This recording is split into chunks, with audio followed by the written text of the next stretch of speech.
Well, hello. Hey, everybody around the world, across the globe.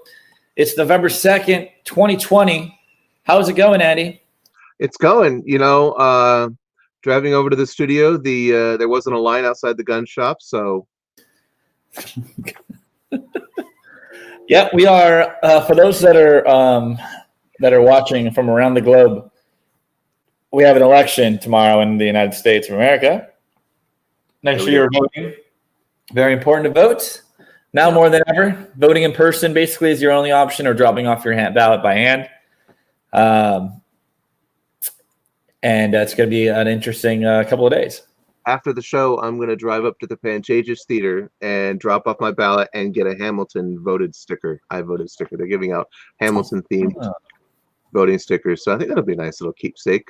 Before everything collapses, one way or the other. No, let's be positive here. I'm kidding. I tell you what, I'm allowing myself the tiniest kernel of optimism today. I think everything's going to be all right. It's just going to be difficult.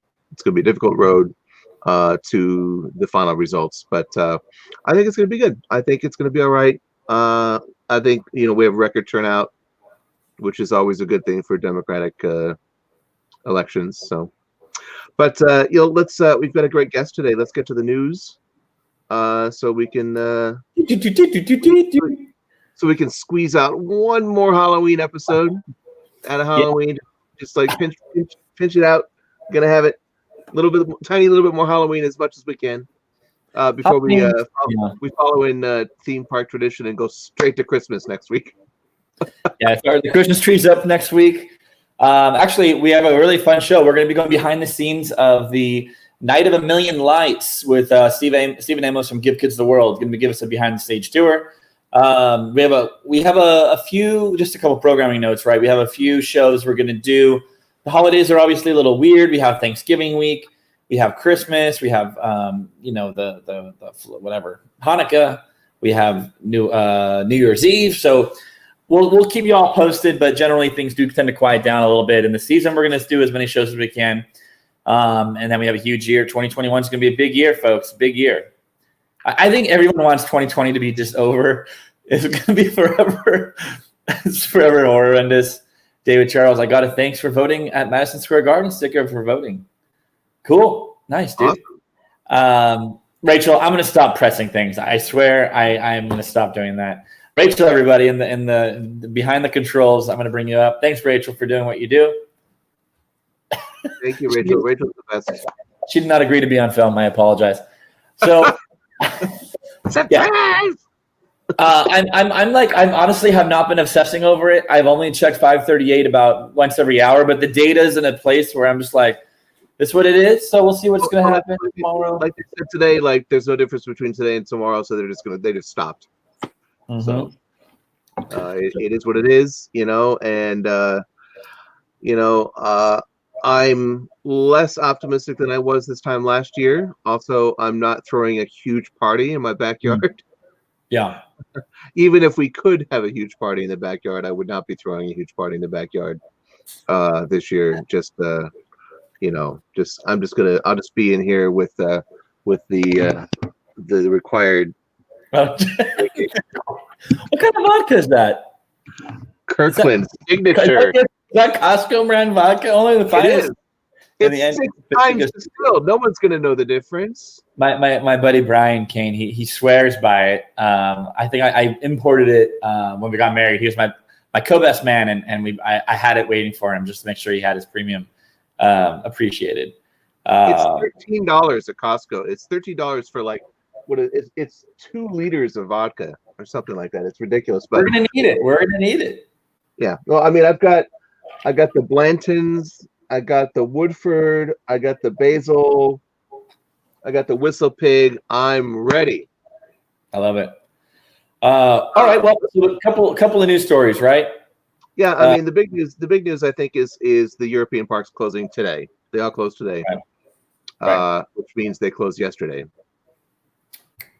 Right. Because and I think Disneyland Paris is hoping that they can reopen. If for the winter, for 2 weeks during winter, then they go down again. It does seem like it's a demand for safety too. So Good for, I mean, not good for them, but I mean, I guess Disneyland Paris is going to reopen for Christmas, like on December 19th for like a week or two, from the 19th through the January 3rd.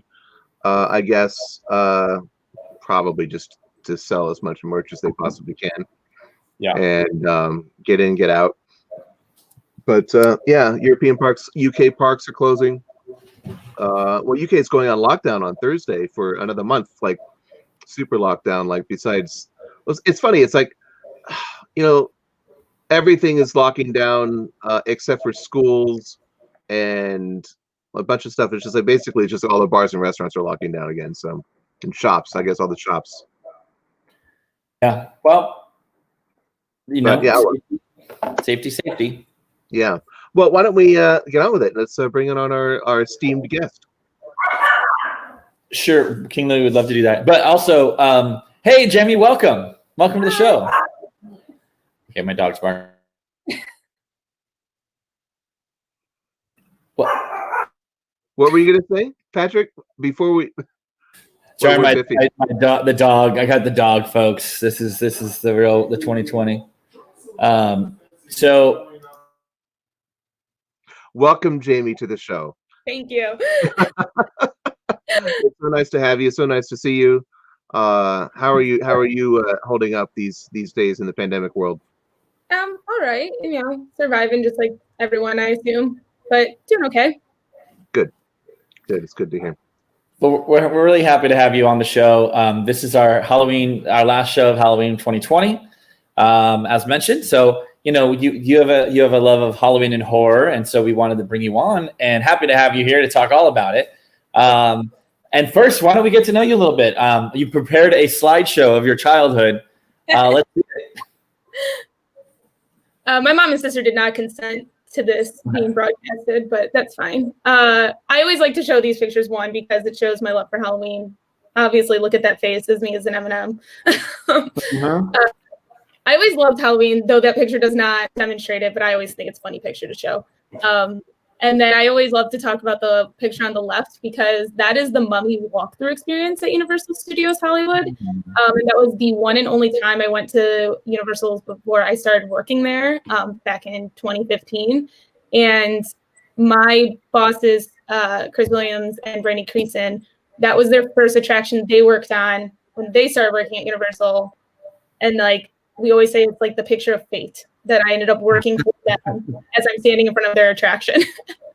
Now, was this before Chicken Run, or where did this attraction go? I think this was after, it was in that area. This was where like House of Horrors was and where Walking Dead is now and everything. So I think this was after Chicken Run. This was before the roller coaster. So before they put the roller coaster in on the lower lot, they had this walkthrough experience. So then that would have been really far long time ago. Okay. Yeah, this was 2002. I think this picture was taken. I was 10. You were 10 years old, so 2002. Okay, fair enough. So it's early. I vaguely remember that. Yeah, like I remember it now that you mentioned it. But that's great. So you got to work. Isn't it weird, like working with people that like design the things that you were you grew up with as a kid? Like a lot of the people or a handful of people in my office like worked on like as set painters on like Double Dare and Clarissa Explains It All. My boss did that. Worked on the aggro crag, all that kind of stuff. Like, and it's just like I have to set it aside, my nerddom, and also it dates them quite a bit because I'm like, hey, you know, you kind of did my whole childhood, and like, yeah, I know, I was working my way through college. So we're like, we worked on this thing. It was our first project, and I was like, and while they're telling me the story, I was just smiling, and I was like, hold on, and like went on my phone and found this picture, and I was like, was it this? And they're like, how old were you? I love that you actually did you have it on a digital camera, or how did you have that on your phone just ready to go at the ready? My mom found a bunch of pictures like just before they told me that story. This was like a year ago. My mom found a bunch of pictures in our basement of our trip to Universal when I was 10. And so she sent it to me because she thought it was funny that it was like pictures of the back lot, like the Psycho House and everything. And so like, City Walk that looked exactly the same. So she just happened to email, like she scanned them and emailed them to me. And then like a week or two later, Chris happened to be talking about this mummy attraction, and I was like, "That's really funny that you mentioned this because I happen to have this photo." Nice. Well, so now let's go ahead a couple of years. What do we got in the next slide here? Yeah, so I moved out to LA in January 2015. So I went to school. I'm originally from Detroit area of Michigan. So I went to school for film and video. And so my original plan was to move out to LA and pursue the film industry. So I moved out here in January of 2015, and I was working some freelance gigs as like a PA or an art department for like commercials and stuff like that. But I needed a part-time job because LA is expensive. And I moved out here with no plan, which I don't recommend to anyone. I had like no money and it was a very bad idea. So I was like, I need to get a part-time job. And I live down the street from Universal Studios. So I decided to apply there. And it was, in my thought process was, one, if I'm going to have to work a part-time job, I want really good perks. And to work at a theme park, you get to go into a theme park for free, which I would normally not be able to do when I'm a broke, starving artist.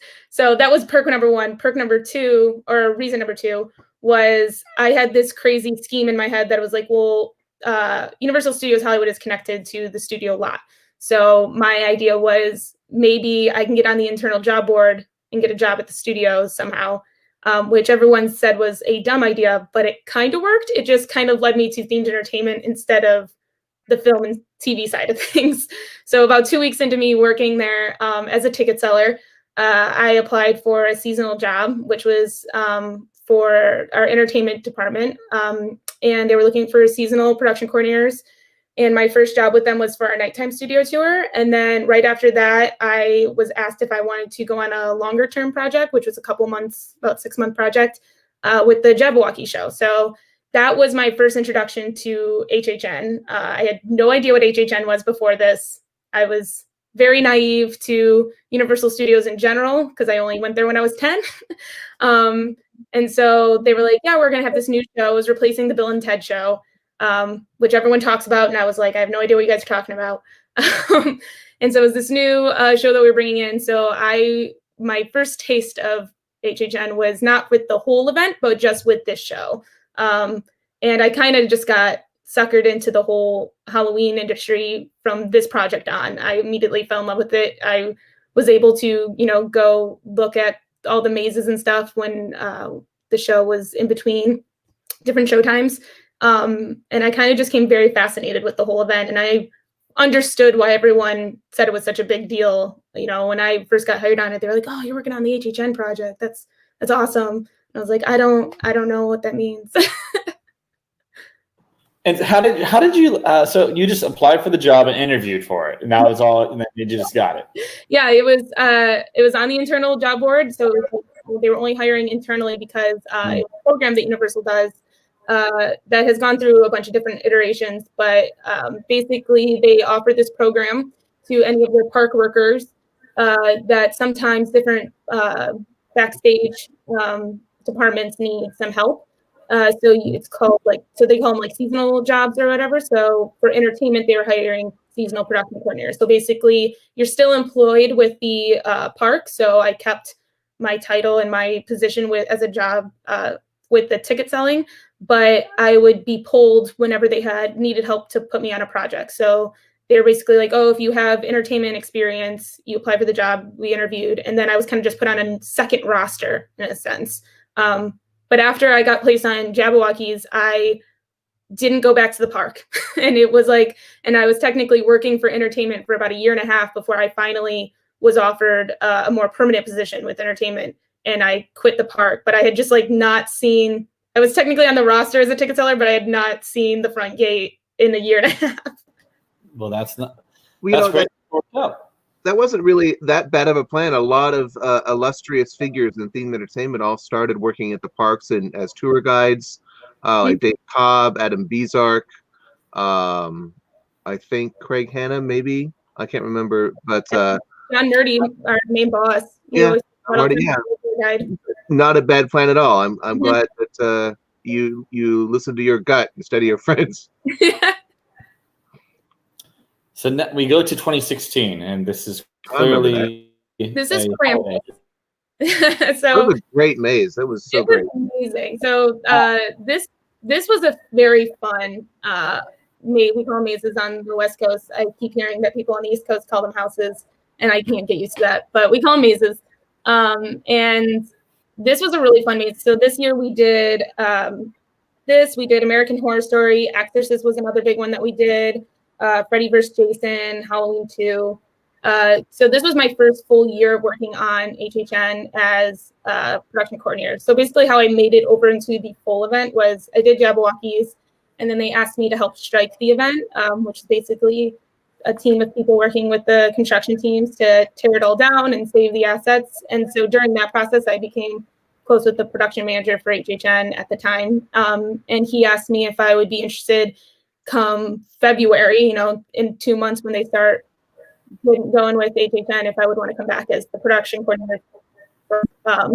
And so that's how 2016 was kind of like my first year working on HHN as an entire event rather than just the show. And so it was kind of it's been kind of crazy how much the team has grown since just my time from 2016 to 2019 last year, because I was the production coordinator, and there was like one other production coordinator who handled more of the logistics side of things, but I was mainly it. And then last year, I think we had about 6 or 7 different production coordinators, just like with different jobs. So it's grown quite a lot. So my job back in 2016 was very much like everything. It was everything from like, where do we put the security cameras to maybe we schedule the fire retardancy in the maze where we spray everything and light it on fire and stuff like that. Oh, that's great. So what was your next evolution? What was your next kind of promotion or accelerant? Was it the next year? No, so 2017 was kind of the year that I realized. So when I moved out here, I was trying to get into art department, and my focus was always in writing and art department. So when I went into 2017, I started to have the realization that one, I love themed entertainment, and I wanted to pursue this as my career, and I was going down the path of production management. It's something that I've always been good at. Like I very much am a type A person and enjoy production management. And I was really starting to accelerate down that path. But it was kind of like in the middle of this season that I kind of had the realization that I think if I continue down production management, that I might wake up one day and realize I hate my job.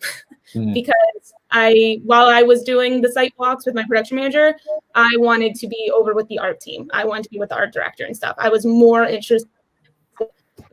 So especially because we did this is The Shining that year, and The Shining is always one of my favorite horror movies. And I wanted to be involved so badly with the art side of things, and it kind of killed me that I wasn't. I was trying to like go my way into any little creative aspect I could, but so this was kind of like the turning point in my career. I like to tell people. So this is when I kind of buddied up with Brandy Creason, who's the assistant art director for Horror Nights. She's been doing it since its inception with Chris Williams and John. And I kind of just told her like, hey, I want to be in art. Actually, it's where I started, and I want to move back over there. What do I do? And so she talked to Chris. They sat down with me one day. They asked me to show them some work they've done, kind of talk to me. And into this season, they were already kind of putting in plans to how we could slowly maneuver me over to the arts department side. That's great. That's fantastic. It's great to have support people. Did you come out to Hollywood to work in like horror movies? Had you always been a horror movie fan? No. I've always loved Halloween. Like anything that involves a costume, I'm down. Like I love Halloween and everything, but horror movies and scary movies were not my cup of tea. I didn't even I grew up in the Midwest. We didn't have big horror events like this, but we had like haunted hay rides and things, and I hated them. Absolutely hated them. So when I was placed on Horror Nights, which was like, I soon learned that it was the event that everyone wanted to work on. I was like, I don't want to work on this at all. Like I'm going to be terrible at this. I'm going to be scared the whole time. But so I always felt kind of guilty when I hear people saying like it's their dream to work on Horror Nights, and then I'm like, I didn't want to, but here I am. But that quickly changed, and now horror is like part of my identity. Now I'm completely desensitized to all of it, and I very much enjoy it. That's great. So now Oh, we lost Patrick. Presuming that's a slide here. Oh, that looks like Stranger Things. 2018, Stranger Things. So this was my first year that I worked like fully on art department. So I was still kind of in a transition as far as like the company goes. So I was considered a design coordinator, but also like kind of like an in-field assistant art director for them. So I worked heavily with with Chris and Brandy in the field, and this was really they put me to work. This was the year that they were like, okay, let's see what you got, and kind of were just teaching me in the field. It's the best training I could have asked for. I feel like this was the year I learned so much about the art department and the haunt industry and everything, and they really challenged me, which is why I love them dearly and why I'm so grateful that I got to work so close with such amazing people in this industry. Because as you can see, they were like, get on the ladder. Like, we're building the upside down and you're going to sculpt it. And then I'm like, I've never done this. And they're like, well, let's see what it looks like. Oh, wow. Luckily, it came out good. But I mean, we were all in there together. It wasn't just me. But this was definitely my the big uphill for me of like working in art department and really realizing that this is definitely where I want to be. I want to continue my whole career in this, whether it's in the haunt industry or not. We did others ones this year. Poltergeist was another big one that we did, which was a huge movie for me. I was a big fan for it, so I got to work really closely on that one. And then also this was the year of Universal Monsters. So really got to get down in the trenches this year with art department, and they really challenged me. So I have a question. So I didn't realize that like your art department was like actually sculpting things, like you were fabricating things, or did you have years or a mixture? Yes and no. So we have scenic vendors in our prop department that do most of it, but there are certain things like this that we like to say are art projects. So basically certain items we kind of take a little bit more of a lead on. So with the upside down, we really wanted to make sure that it was how we wanted it done, because we were kind of doing it on the fly. We were trying to figure out how to sculpt it as it was being done. So how this is done is a spray foam. So you do kind of like this netting, this metal netting, and then you spray foam it over, and then there's the painting and everything to give it its texture and everything. So we worked closely with our scenic vendor who was doing this one, and we told them that we wanted to help kind of do the sculpting more on the metal meshing, and then they went over with they did everything else basically with the spray foam and the painting and everything. So there are just like certain things that we kind of take the lead on if our art director feels like this is something that he wants us to kind of handle, because we want it done a certain way. But it's very rare. But other times it's just us getting in there and helping things get done. Sometimes if you want it done right, you got to do it yourself. Yeah, exactly. So you mentioned the next year, 2019 was a big year. Yeah, so 2019 is when that's kind of when I moved into my official title of supervisor of production design with the company, and was fully transferred. It was a very long transfer process where I felt like I was doing a lot of different jobs for the price of one. But it's kind of what you got to do if you have a goal in mind and how you want to get to that thing. I could have stayed on the path of production management, probably moved very quickly up that route, but I decided to kind of take side steps to get over back into art and kind of sacrifice some promotions along the way. So this is the year that I really felt at home with art department. And again, was in the trenches. And this is what I love to do, though. I mean, that's my favorite part about Horror Nights, is that we're a very small team in general, and especially with the art department. There's only like 4 of us. I think last year in 2019, we somehow had 5, and it was like a big deal. But we also had 2 extra mazes, so that didn't really help all too much. But there's just 5 of us acting as in-field art directors, running around to all the mazes constantly. And last year there was 8 mazes. I can't remember. And just constantly rotating, just 12 hours a day and everything. And so sometimes you have to, be a little bit more hands-on. And like you said, if you want something done right, sometimes you got to do yourself. So there was some times that we would just go in there and start dressing some areas of it. And then our props team would come back and lock it all down. So for this isn't our Us maze. This is like a big mural at the end of the movie. And so we had all these vinyl cutout people and everything, but it's a very particular piece, and you only kind of have one shot to do it. So me and that's my friend Cassie, who is next to me, we kind of put that together with the help of obviously everyone else on our art team. And then our props team came in and attached it all and added the blood and everything to it. So it's kind of like a group effort. It's funny. I've always looked at these haunt mazes as giant like art installations. Yeah. It's basically what they are. I can imagine like the Meow Wolf people going through and being like, yeah, but like, what if we did this, but like artsy instead of scary? And now we have Meow Wolf, but like, yeah, there's no difference really between this and an art installation in a gallery, in terms of the work that's involved. Absolutely. So, sorry, go ahead. What's the process for deciding what you guys are going to do with your little team and the scenic vendors, the larger scenic houses are going to do? I mean, it's most of the work is on the scenic vendors or our props team. So we have an RFP that we send out to our scenic vendors and do the whole bid process. And we have, the giant scenic bids with the line items of everything.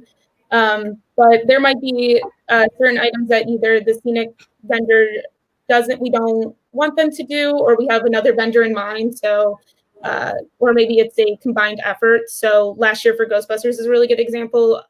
There was the proton beams in one of the walls. We knew that was going to be partial of the scenic vendor, but then, because it's like a light up special effect, we brought in another vendor to help us with that, which was Cryptic Industries. And then it was kind of us as our team also kind of helping with that, chalking out onto the walls to where the beams need to be. So it really depends on what it is. And also, it does come down to pricing. If we send out a bid and we usually have all the scenic vendor do something, but if we think our props team can handle something and it might save us money, or we just have it in-house to be able to do it in-house, then we'll decide that the props team does it or a different vendor does it. It really depends, and it's just a case-by-case thing that we all just discuss and kind of look at numbers and also time. If our scenic vendor is just like, we don't have time to do this big piece, they might opt out of doing something in the maze and ask us to pass it on to someone else. So so we have some people that are watching that have probably only been to the Orlando event, which I know it's different, right? And I've heard you almost work in silos, with almost little to no collaboration. Do you have a team of 5, which is astounding. Or 4 to 5, or that, at least that's what it was.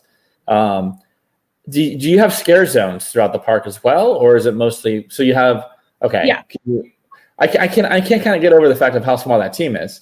Yeah, well, we have a bunch of show set designers, so we also what also throws people off is that we do hand drafting for Horror Nights in Hollywood. I know Orlando does a mixture, but we do like CAD drawings for our construction teams and engineering and things, but all of our show set designs are hand drafted.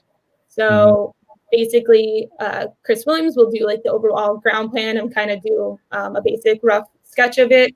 That passes on to Brandy, who will kind of refine the overall ground plan, and then she will distribute to all of these show set designers that we hire freelance. All of them, but one or two of them will work from home or remotely. So we will send them the drawings and information via email or by carrier. They draw it, we send it back. We might send it back for them to do some red lines, or Brandy will do the red lines, or I've started doing some drafting with them. And so our art team is like 5 in-field art directors per se, but we also have a team of show set designers and a graphic designer that all works remotely to help us out. Gotcha. So we have you have extensive experience. One thing that's really cool about it is like for the Halloween, and I was just talking to a friend of mine that had worked for Universal, and he was saying, if you do a bad Halloween haunt or Halloween Horror Night maze or house, at least you take it down after 30 nights and it's gone. But it's like if you do an attraction that stinks, not going to name names, but It's just sit. But when you do these haunts and experiences, like over a year, you get to go through the entire process of a themed experience, as opposed to, let's just say, a Nickelodeon attraction might be on a 2-year timeline, or Disney Universal 5 years, 6 years. You get to do an incredible amount of experience in a relatively small amount of time for you career wise. And you don't even, it feels like you kind of stumbled into this, but you're in a really great spot experience wise to like have all of that experience of, this is how you build. This is the building codes. This is that. This is the other. How do you find that treating you today? I mean, it's definitely we always say that we call it the University of HHN, jokingly within our team. So we say it's a crash course, basically. And me, like you said, I definitely stumbled into it, and I am fully admit that I had no plan of doing this. But I'm very grateful that I did, because I landed the best crash course I could have asked for this career, because it was just it's so fast. We work on HHN, we call it an 18-month process, because we're already starting next year while we're finishing up the year before. So they overlap. It's just constant. Everyone who works on HHN, we don't really get to work on much else. Sometimes we'll get pulled in for a little project, but I've been very grateful that it's been, I got to attend the University of HHN, because you learn so much in such a short amount of time, from the conception of everything to the audio and the lighting to the building codes, like you said. And because they're temporary structures, there's a lot that goes into it, especially because we're a unionized lot, because it's Los Angeles County, differs than OC. So it's, we don't have the same rules as people like Knott's Berry Farms. We have to follow much stricter coding. And even like Orlando, we differ from them, because they have these sound stages and they're able to build basically year round, where we don't really have space. And we kind of put our mazes in just like crevices of the park that we can find. So we get to put a few on the back lot, but we also have to wait for the back lot to give us permission, because the people are filming.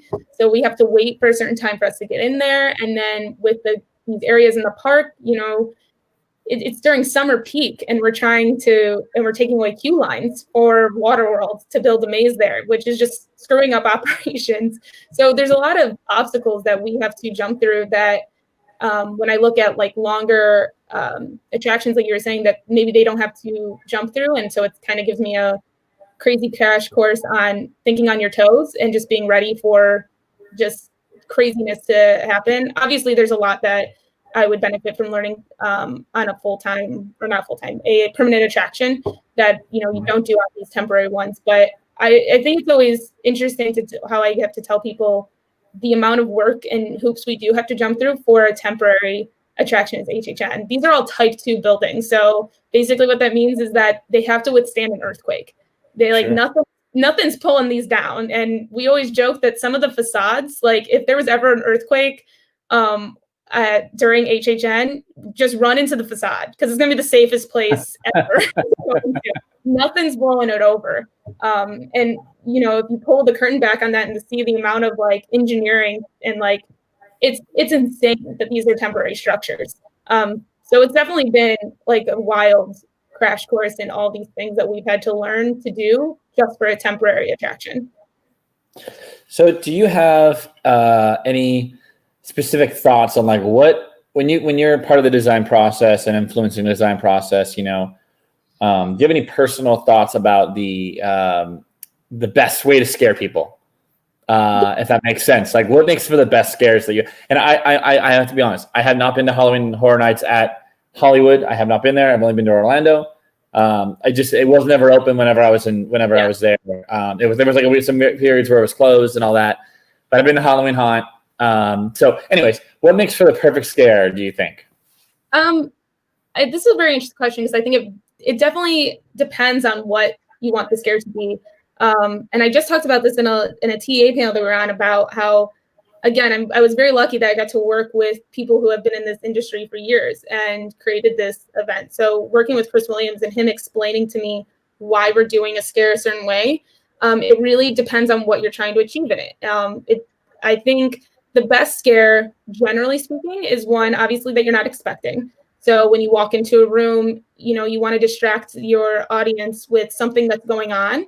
And then at the right moment, kind of hitting them from the side. is always the best from like just a complete surprise. So some of my favorite scares that we do are pictures that look like just regular pictures on the wall, and they slide down or they open up and someone pops out of the picture. And that's always really fun. And there's something going on in the room and people are looking at that. And then all of a sudden they open up this picture and the people kind of hit the floor, like hit the other wall.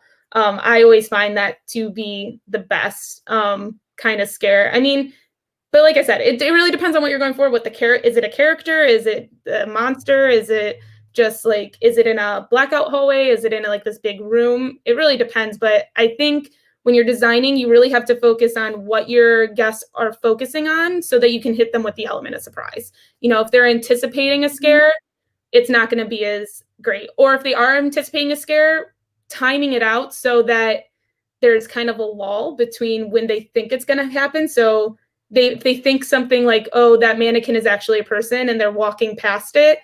And the scare actor sometimes will direct them like, wait until they're almost like past you. So then there's like, you wait for their guard to be let down and they're like, oh, it is fake, I guess. I thought it was real. And then you scare them. So you kind of give them a roller coaster of emotions of, is it real? Is it fake? Oh, we're safe now. Just kidding. We're not safe.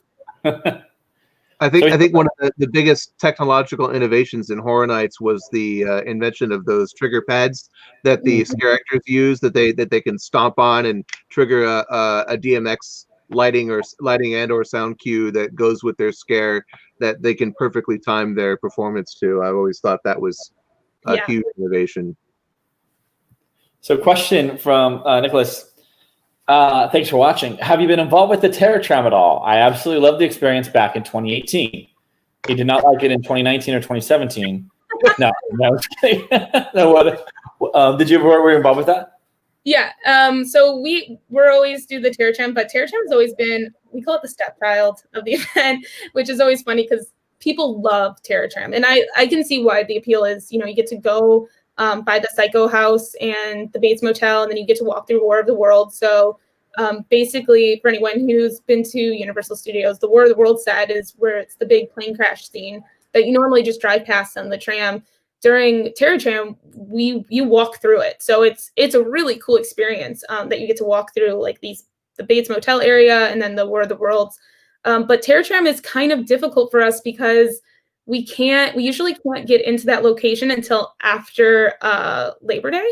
So, but we open like second week of September. So we sometimes only have like a week and a half to put together Terror Tram, and it's very stressful. So it's, you know, there's not a lot of building that goes on there. Some years that we'll build like tunnel structures or like small facades, but it's very props heavy. So I always give major props, no pun intended, to the props team because they just go in there like an army with just like crates of stuff and just like dress it all within like days.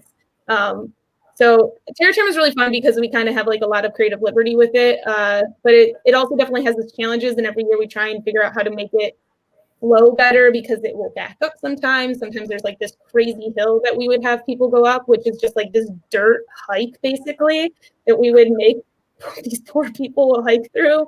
But I mean, it's a really cool experience. I do have a soft spot for Terror Tram, except when it rains. Then I don't like Terror Tram. But yeah, and I actually heard about Terror Tram before, and I've never been on it. But all I heard was you get off at the Psycho House, and it's the coolest thing ever. And that's all I heard. So like, I don't know. Do they trim? I mean, this is lame, but I'm kind of genuinely curious. Like, do they trim the tour down? Like, you're not going through the King Kong and the, you know, what do they do? How does it go down? If you don't mind. My first year when I was working the Jabberwockies in 2015 on employee preview night was the first time I experienced any of HT Tram for the first time. And after going through a couple mazes, my friend was like, do you want to go on Terror Tram? And I'm thinking it's like a haunted hayride experience. Like you get on the tram and it's the studio tour, but people like scare you. And I was like, yeah, let's do that because I don't feel like walking anymore. And it could have been the more opposite experience. So basically you get on the tram, and every year we come up with a different story. Most of the time it is original. And for many years we had mostly IP for all of our mazes and stuff. So it kind of was like our one original thing that we would do, or it'd be like a mix of different IPs. Like one year we had Texas Chainsaw and Freddy and Jason and everyone. So we kind of create a little bit of a storyline. So you enter on the tram depot, and then there's usually some kind of intro video. So one year it was Chucky, so it looked like it was just a normal tour guide, and then a video cuts in and it looks like Chucky took over the studio tour, and kind of gives you some backstory. Or we had Hollywood Harry, which was one of my favorites one year, which was like this myth that we came up with that was Hollywood Harry was this clown that lived on the back lot, that his career went downhill years ago, and then he kills people. He kills tour guides. So you watch this video kind of giving you the story of what you're going to experience, and then you get let off at where Whoville was. The Whoville set used to be behind the Bates Motel, and then you walk kind of outside the Bates Motel. So we'd have scare actors coming out of the Bates Motel and using that infrastructure as a scare, and then sometimes there would be a hill that you can walk up. And then other times you go straight up to the Psycho House. And at the Psycho House, we have a Norman Bates photo op. So you have the option at that point to kind of like pause for a second and go do this photo op in front of the house, or you continue through the War of the Worlds set, which we usually have all the set dressing and everything. And then you end back at the end of War of the Worlds and then get back on the tour. And then it takes you straight back to the tram depot. So it's not the studio tour. It's literally just the tram is kind of just the vessel to get you to that area. You're not really getting scared while you're on the tram or anything like that. It's just to give you a backstory of whatever you're about to see.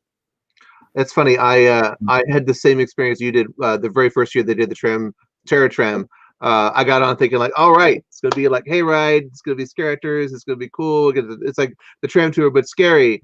But then no, it was a forced march through the hills of Hollywood.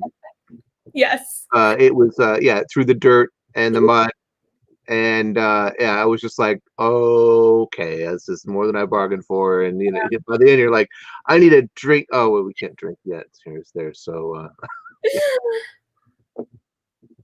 Patrick, you're muted. So interesting. Okay, so one thing that and if you're going into trade secrets, feel free not to answer this question. When it comes to like the Halloween haunt experience at Knott's Berry Farm, one thing they do is they dress up their attractions. They have the log flume, the mine train, Calico Mine Train, and then maybe they've done a couple over the years in other areas. But like I've always thought that was like a great way of increasing capacity and overlaying attractions. We know Disney's played a little bit with that with the Night Before Christmas, Haunted Mansion Holiday. But I knew the Terror Tram existed, but like I've always been curious about like why Universal hasn't maybe done more with that, and maybe they haven't. I've just not been aware of it. Like with Jurassic Park, I know the ride systems are a little rugged and a little tough to do that on, but I was just kind of curious if if you've ever heard talk of it or your professional opinion about how that could go down. The Simpsons ride going to be like, Treehouse of Terror is a pretty low-hanging fruit, probably costs a lot of money, and Disney doesn't really want to do that, wouldn't care to do that. But, any thoughts about that? Yeah, I mean, personally, I would love to see that. I think it'd be really cool if we took our attractions and made them fit more into Halloween Horror Nights. I know our Jurassic Park ride, we did Jurassic Park in the dark, which was basically they just amped up the lighting and the music, and so it was a little more like an EDM ride to go through. But nice. I really don't know. I know Treehouse of Terrors was always something I asked about, and I really think it comes down to just IPs. Before the whole Disney buyout and everything, I think it's just like you said, what the IP contracts say. I know working with Harry Potter, they're very particular about what happens in the park, which makes the Wizarding World so amazing, is that they have all these guidelines of what can and cannot happen in that park. So I know there's been, over the years, we've slowly tried to do cooler things in Harry Potter. I would love to see Harry Potter, blend more in with HHN. And I think that's a definite possibility in the years. I think it's just, a lot of work that needs to go into that. Because also just opening up that land during HHN would open up a lot of throughput and put people places is the easiest way to say that. How do we cut down these lines, which is the hardest part about HHN, is that, sometimes these lines get really ridiculous. And I really feel for people who stand in them. They are the VIPs, like they're amazing. They're MVPs for wanting to go through Horror Nights so badly that they're going to stand in these crazy lines. So I think the best thing that we should do is just offer as much more entertainment, more things to do in the park, and open up more things and make them more Halloween inclusive, so that people have more options to do during the event, so that it's not all like funneled into just these queue lines for the maze. I think we've definitely made some progress, but I honestly don't know much about the attraction side of things. That's kind of out of entertainment's hands as far as I'm concerned. Sure. We don't really we do some things. Obviously, when Walking Dead was open, that was more in entertainment's jurisdiction, because it involved actors and everything, and it was a walkthrough experience rather than a vehicle. So that's why we were able to, on certain years, we added more scare actors into The Walking Dead and kind of try to change it up a bit. And we always had talks about different things that maybe we could do with The Walking Dead experience to make it more of a seasonal, like, special thing. But as far as the other rides, I'm not really sure. Maybe it's, we're not, unlike UO, we only have so many thrill rides also. Yeah. So it's also kind of hard, like, it's really Jurassic Park and the Mummy. It's like, if I, and then like, so there's only so much we can do. Minions isn't even open during Horror Nights. Like, we're not going to check out. Actually, Xavier has a couple of thoughts about Orlando, which would be Men in Black, Red Rocket. Yeah, Red Rocket, that's pretty low-hanging fruit there. That's just changing the music. I'd like to see. I want to see the dinosaurs in Jurassic Park River Adventure with like big sheets over them with the eye holes. Classic cartoon ghosts. That would just be hilarious to go through that. Yeah, Revenger of the Mummy. That's from Nicholas.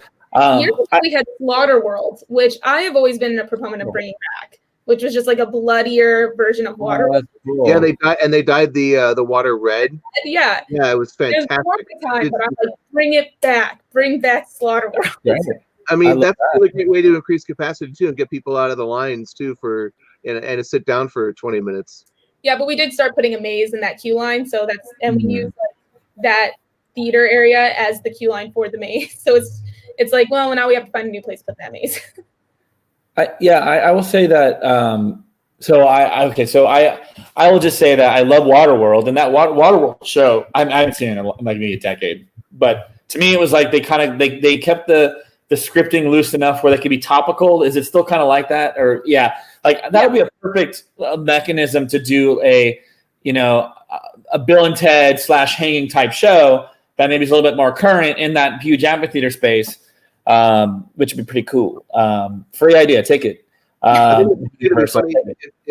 If the stunt actors played it straight, like they're like playing themselves, like they're working actors in Hollywood, and they're commenting on current events and entertainment and things like that, like the hanging, but like they're not, they're stepping out of their characters, but they're still in their costumes. It's like they're on break. Yeah. So that's pretty cool. I haven't been to Hollywood. I'd love to go to Hollywood. I think we have a lot of people that are watching that have been to Orlando. Bill and Ted's Excellent Waterworld. That has a ring to it. Just fun, dude. This place is cool. What are we doing here? No, and unfortunately, Bill and Ted left a little earlier than it did in Orlando. I don't want to talk about Bill and Ted. I would get sad. But what I will say is that I had a question for you. So you had no idea that Halloween Horror Nights existed. You landed the dream job, and did you do any sort of what we would call comp research and go out to this is a whole industry I'm a part of? Did you go to the Dark Harbors, the Halloween Haunt and Knott's Berry Farm, and start to study it, a little bit? And those are those friends of the show have been on here that are from those places. So what did you do to bone up? Yeah, so the hard part about working on Horror Nights is that your life is pretty much consumed by Horror Nights during the Halloween season. So my first couple of years, I was working the night operations of things also. My job, as soon as we opened, especially in 2016, I was considered one of the production contacts. So basically I worked from 4 p.m. to 4 a.m. And I was like one of the first people in, one of the last people out. And I was basically, getting calls for things that break, or if there's any like security issues, anything like that. And then, taking notes from all the maze supervisors. So I didn't have a social life for most of the years working on Halloween. My Thursday through Sundays, sometimes Wednesdays, were consumed with Horror Nights, and you can't really take a day off. And that's literally anyone who's worked on Horror Nights, especially from the operation standpoint. Any scare actor and maze supervisor, any of them, for people who love Halloween so much, they do kind of get the short end of a stick because they don't get to experience any other events unless they're on Mondays and Tuesdays. So I have tried my best over the past couple of years to do more as what we call benchmarking some of the other events. So I have been to Not Scary Farms a few times. I was supposed to go to Dark Harbor last year, but something came up personally, so I wasn't able to make it the night that we were all going. And then I've also tried to go out to Orlando every year, which is really crazy that I haven't been to Orlando's HHN, but every year, again, it's like there's no time to take off and go because we're just so swamped. So this year I actually had a plane ticket and I was going out for a weekend and was supposed to see it. And then that didn't happen. And I was also determined to go to Dark Harbor, but yeah, we definitely go to a lot. Knott's was an easy one because a lot of times they have certain Wednesdays that maybe they were open, but Horror Nights wasn't. But it is hard to, I watch them all online. So I get to do all my comparables and benchmarking, watching walkthroughs and stuff online or listening to different shows like this with people talking about them. But it is hard when you are in the haunt industry that sometimes you aren't able to go see other people's stuff. And that really sucks. Yeah, I've had terrible luck going to Orlando's event myself. The last time I tried to go, I actually went, and then Hurricane Matthew happened, and everything was canceled the night we were going to go. And then this year, I had 2 tickets to go. I was going to go down because I had worked on a certain Lagoon show that was going to be in the park this year for Halloween Horror Nights, and was going to go down for that to work on that, and then go back to see it during the event in October, and then of course go back to IAPA. So I was going to be in Florida a lot this year, and so now I have to wait again until next year. So sucks. If we're lucky. Yeah, if we're lucky. Unfortunately, I don't mind my luck of it, but yeah, I have no idea. So you have a lot of experience with Halloween Horror Nights. You did 5-year crash course, which is really cool. You have the perfect scare in mind. Have you had a perfect house that maybe you experienced or you are part of building? Or I'm sorry, a maze. I say house because I'm on the West Coast. But I grew up with mazes and now it's houses, and I'll go back. Oh, it's such a hard one. I mean, I've had a bunch of. I'll take this question as what are my favorites, because there's just so many. Every time I get asked this question, I'm I can't tell you one that was my favorite and it was the perfect house, but I can definitely tell you my top 3. And the first year we did Universal Monsters, which was in 2018. It was such a crazy maze. First of all, we went back to basics. So Universal is known for those classic Universal monsters. Wolfman, Frankenstein, Dracula were all made on the back lot. So it was really awesome that we got to bring that back, especially since House of Horrors had been gone for a couple years. And I think a lot of people were missing it and wanted to see those classic monsters back. So we made this huge maze in one of the most difficult maze locations that we use, which we call Parisian Courtyard, which is essentially between Mel's Diner and the Palace Cafe. It's just this crazy little courtyard that is you shouldn't be building things there. It's just the worst location. We can't put up a tent. So most of the maze is just uncovered, and it's just kind of a hot mess. And then in the plaza, which is across from that area, we usually either had just a queue line or sometimes we'll have some kind of scare zone. But what we did that year is we made it part 1 of a maze. We called it the Gauntlet. And it was just intro to the maze. So you walk through the Frankenstein crypt kind of area, and then you at Parisian Courtyard was Frankenstein's castle, and then you went into the actual maze where you went through Dracula and the Wolfman and Frankenstein and Bride of Frankenstein. And then when you exited the maze, you ended up on what our French Street is, and that's usually a scare zone, but the scare zone was then tied into Universal Monsters. So it was Phantom of the Opera, a masquerade type thing. So it was a very long experience, and I thought it was just such a great maze first of all, like just with a bunch of the scares, a bunch of them were very different.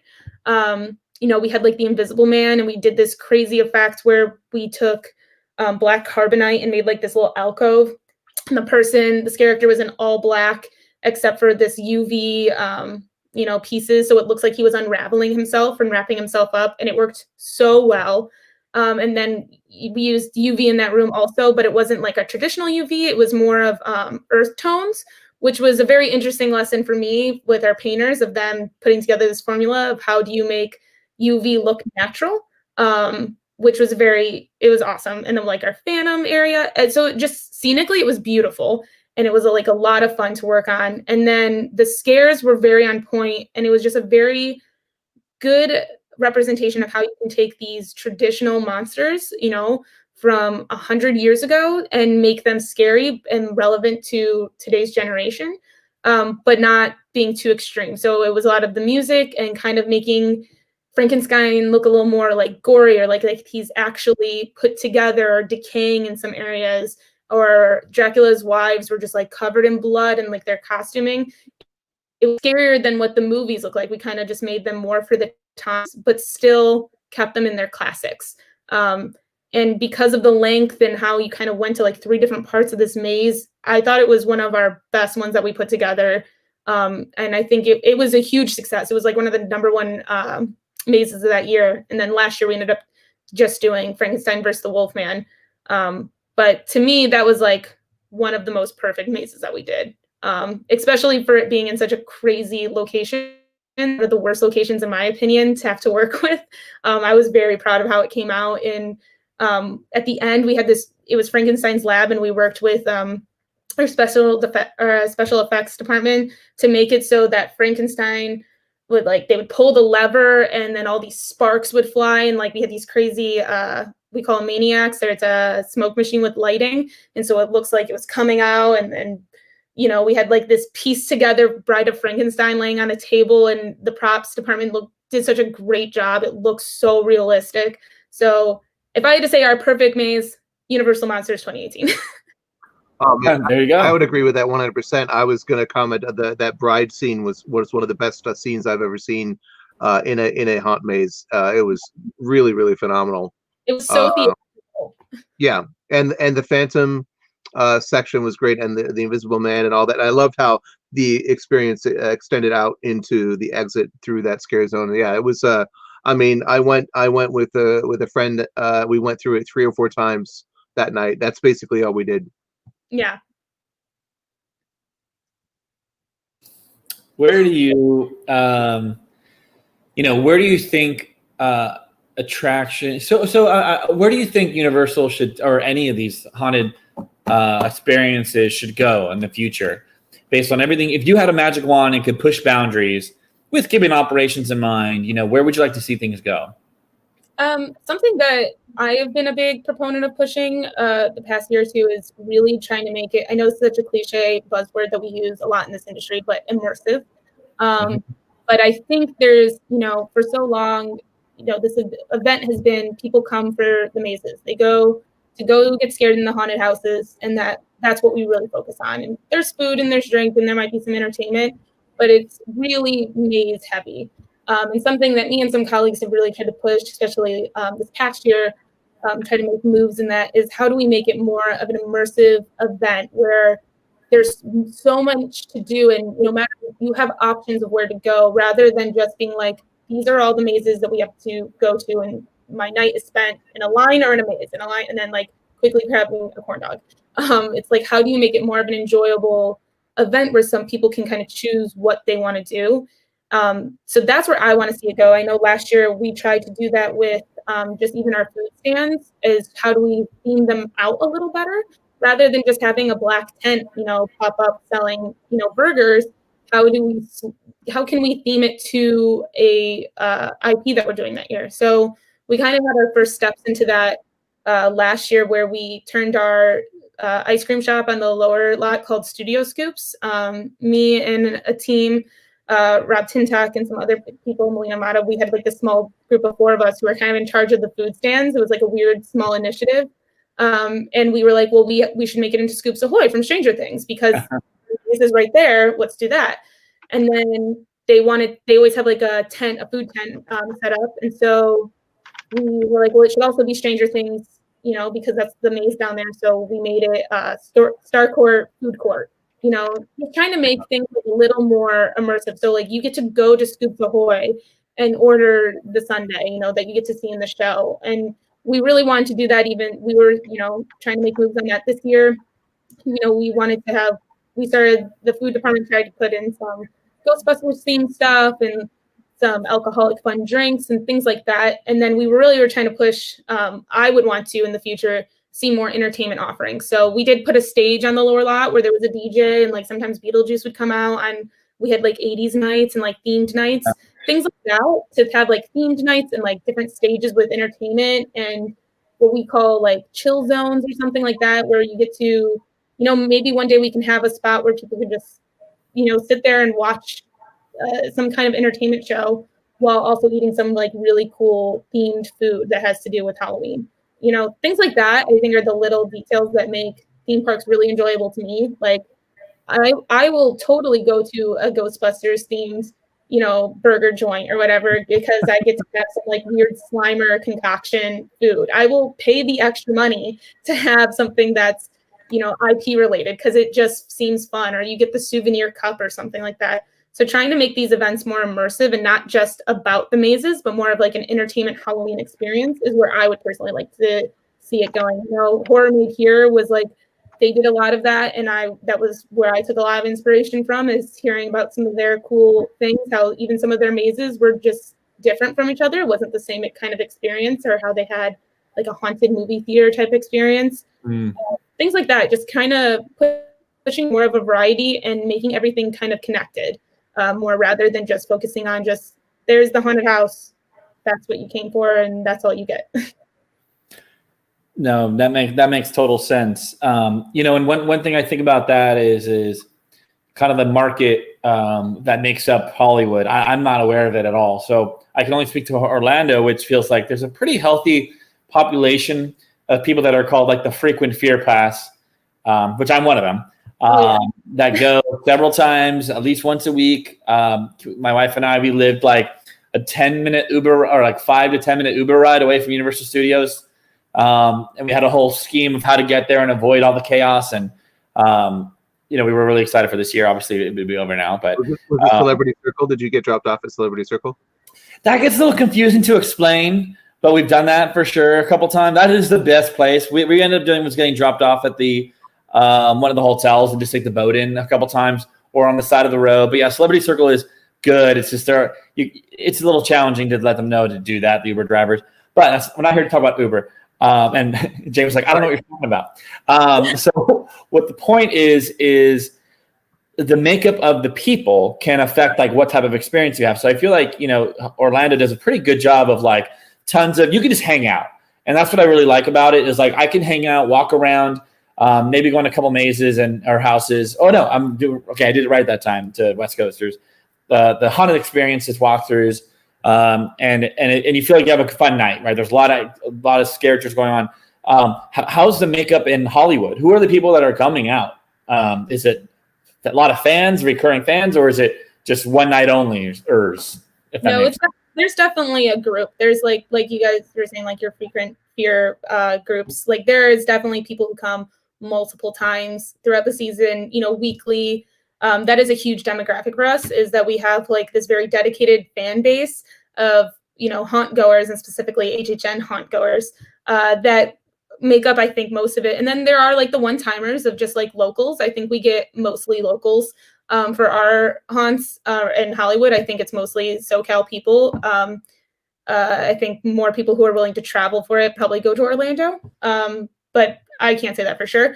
But it was interesting seeing the past couple of years how we can kind of manipulate the demographic a little to reach a different audience, because typically and historically it's been a lot of, people who are just really into haunted houses and horror. So the slasher movies and things like that. And we kind of broke that mold a little bit a couple of years ago when we did Stranger Things for the first time, because we hit a whole nother demographic of people. It's such a popular show among, children, even like kids, like middle schoolers and everything. And people of all ages love that show. So we saw a huge influx of people coming into Horror Nights who were just there for the Stranger Things event, who admitted that they would never be there if it wasn't for Stranger Things.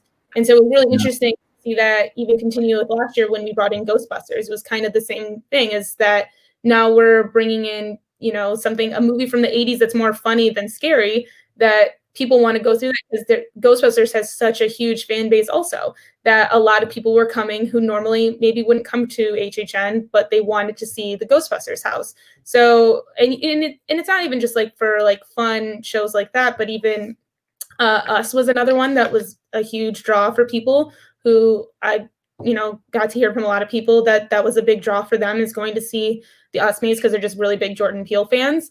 So it's really the IP that we use, and kind of I think our marketing team and stuff and our creative teams have done a really good job of seeing what else is out there, how we can expand our demographic, because instead of just catering to like classic horror or classic slashers, is seeing like, oh yeah, Stranger Things or Ghostbusters. Yeah, it's not quote unquote, scary per se for most people, but it is within the Halloween fun theme, and it might be more of a fun walkthrough that is scary. We still try and make things scary, but it might not be like, walking through Saw or Freddy vs. Jason. It's a different kind of scary.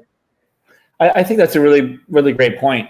When I moved to Orlando, Walking Dead was kind of the big IP of the year, and that was like 2013, 14. And it was. I didn't watch any of the show, so I know what the hell was going on, but I loved it.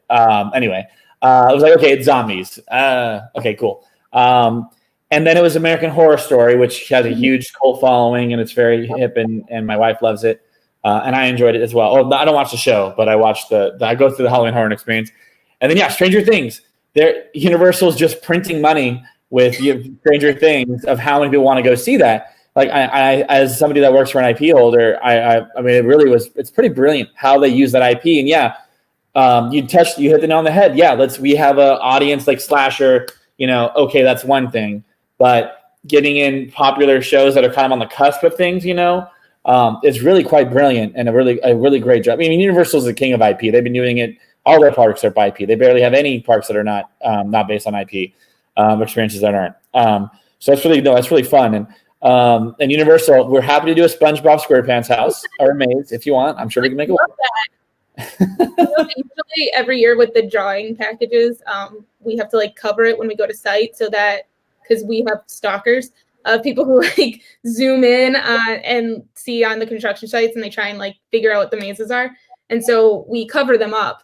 And sometimes as a joke, I'll cover up my front page with just like the most outrageous like maze ideas. So one year I did a SpongeBob SquarePants maze cover that was like Pants of Horror or something dumb, and I was just hoping that someone would like zoom in and like post it on the internet.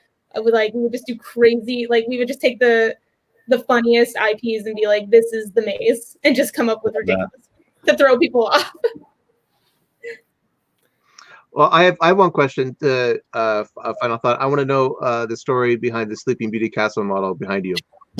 So this isn't my office. I'm actually in Portland right now, visiting two of my friends. Cassie Lopez and Maldonado are very talented people, way more interesting than me. And this is Matt's office that I'm in, and he is amazing. I'm going to plug him right now. So he made this Sleeping Beauty Castle, and he has a YouTube channel. I think it's MaldonadoArt.com. I'm plugging him. And he did his own projection mapping show. So he programmed a whole projection mapping on the castle that he built. And he does like all sorts of crazy theme park art things. And I blast them all over my LinkedIn because I'm jealous of them. Thank you, Rachel. And so I'm in his really cool office, so I can't take credit for any of this. Well, there it is. You should talk to him. He's way more interesting. I don't know. I thought this was great. I really enjoyed this a lot, and I think a lot of our viewers did as well. Well, Jamie, what do you want? What do you want for your future? I know it's a shitty time, COVID-19. Where do you want to go next in your career? I was just talking to someone about this because I've all I really know is Universal. And I love Universal. It's my second home, and I have cherished the last 5 years there. But obviously, times are tough right now. And most of us are laid off or furloughed, and so it's kind of forced us to think of, well, maybe it's time to take a different direction. So, I'm kind of keeping my vibe very open and free. Like whatever comes to me, comes to me. Obviously, I would love to return to Horror Nights and Universal because, like I said, I adore it, and I adore the people that work there and what we do, and just like the people I get to work with are some of the most amazing, talented people ever. But obviously, 2020 is the year that things are shaken up, and there's so much out there. So, if I don't return there, I hope to, maybe continue on the haunt industry, but, with some other different experiences. And I know a lot of people have been really innovative this year with creating experiences for the times. How do we still bring Halloween during a pandemic? And so I'm very interested to maybe work with some of those things to see how we can create experiences from the home or things that are in a different capacity, or just, even if I end up leaving the haunt industry for a while, like I'm also interested in that. I don't really have experience with attractions that aren't entertainment based. So that's always been a goal of mine, to maybe be able to work on more of a permanent attraction instead of temporary stuff, just to get that experience in there. But I think, for these times, a bunch of us are kind of going through it, and some days you're super motivated and other days you just kind of want to cry and wish you went into accounting. But just kind of been positive outlook and just accepting whatever the path kind of leads. And as long as I get to do something creative and create things, that's all that really matters to me. Well, I would say at the very least, you're definitely primed with your experience to be a field art director out for installs on permanent attractions. With everything you've been through and all the experience you've had, being scrappy and resourceful, putting all these mazes together and sculpting and painting and building and assembling and all that kind of stuff. I mean, that's what field art directors do, and they have to go out into the field and actually install an attraction, whether it's entertainment or permanent or otherwise. I mean, I think that I could definitely see you in that role. Yeah. Well, what I will say is, I met Jamie through the TEC workshop that Morgan put together, and I'm glad I was a part of that. And I met you because you're really cool, and and been a part of the MagicCon Challenge, and you've helped with a lot of different things out there. So it's been great knowing you and continuing to know you. And I'm happy you were able to talk a little bit about your experience with Halloween and horror. It was absolutely a delight hearing all that. I'm a big nerd about this kind of stuff, so as you can tell, like I loved hearing about it. I want to go to Halloween Horror Nights in Hollywood one day, and I'm sure I will. But with that, Halloween is officially over. Jamie has ended it. It is over, and next week it is holiday time. We have holiday shows lined up up the wazoo, including some interesting discussions that we're going to have about holidays and our industry. Inclusion, which is religious inclusion. It's going to be very interesting stuff. But of course, we're going to get we're going to have, I'll just go ahead and plug some things we have. Give Kids the World on next week. We're going to do Jolly Creek the week after that. And then we have Brian Morrow setting us up for some great things. Yeah, hey, everybody. Brian Morrow is setting up the Gaylord Palms experience that he's been working on, and much, much more. So Halloween is over, but it's okay. We will rebuild next year. We're looking forward to it. And I will just say bye, everybody, and thanks for joining us. Oh, I want to plug my tech workshop series class, doing the sound design 101, the intro to themed entertainment, music, and sound. So go ahead and sign up for that. That starts December 12th. I actually I took that class and I enjoyed it. It was a lot of fun. So take it from me. I paid to get taught by Andy, and I recommend if you have the means to do it, you should do the same because it was really fun. Thanks so much, Jamie. Thank you. Bye, everybody.